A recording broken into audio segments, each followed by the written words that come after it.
So this is Dwight Eisenhower, and Dwight Eisenhower was the commander-in-chief on D-Day. He was an American general, and he was put in charge of the whole D-Day operation. And he's kind of important in this story. This statue actually plays a part in the story because the bus driver that Jack has to sit next to for a lot of the school trip, the bus driver really admires Eisenhower, and so he talks to Jack about Eisenhower, and what he's trying to do is the driver is trying to make Jack see that sometimes war could be necessary. Jack thinks just war is always wrong, but the driver's trying to persuade him that sometimes war is necessary. So I'll read you the small bit which features this statue, and then I'll say another couple of things.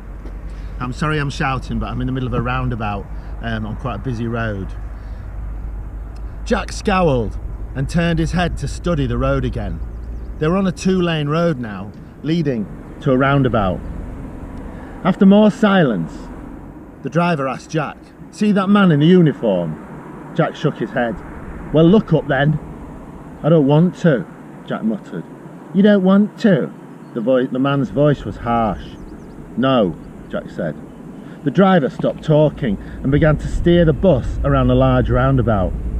"There's a statue in the middle of that roundabout," the driver said. "A man in uniform, his name's Eisenhower, he's important, look at him." Because the driver's voice was softer now, Jack looked up and saw a statue of a man in a uniform at the centre of the roundabout, his hands on his hips, staring down the road. Behind the statue there was an arch. Jack watched the driver control the bus so that it eased off the roundabout and onto another road.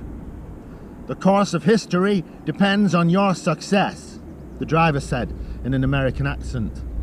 Jack didn't reply. He could feel the driver looking at him. "Do you know what Eisenhower meant by that?" the driver said.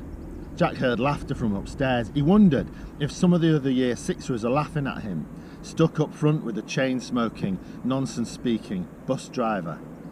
"Do you know what it means?" the driver said again. Jack felt a flash of anger. "I don't care," he snapped. The driver laughed, but it was a dark laugh. We're having a nice time at the front of the bus sort of laugh. "You don't care what Dwight Eisenhower said to the thousands of soldiers who came here and struggled up the beaches or parachuted in pitch darkness before getting their heads blown off?" Jack felt cold, even though the sun was belting through the windows. He moved his feet, knocking the driver's book. "Sorry," he muttered. He looked at the driver's arms. They were muscular, especially when he turned the steering wheel. They were like thick pieces of rope Jack had seen at a harbour by the seaside. A series of plaited knots. That's what they reminded Jack of anyway. And Jack wondered just how long he was going to have to sit with this driver. He didn't know if he could bear it. So that's a really important part in the book, because Jack realised is told that the course of history could be changed by the soldiers who took part in D-Day. And he starts to think about that, and like, the course of history, it was good that the Nazis were finished off, and the only way the Nazis were going to be finished off and defeated were if men stormed the beaches and parachuted out of the sky, and dogs as well. And so Jack starts to ruminate on that, to think that it was good that Hitler was stopped killing millions more people. It was good that he didn't occupy all those countries across Europe and beyond as well.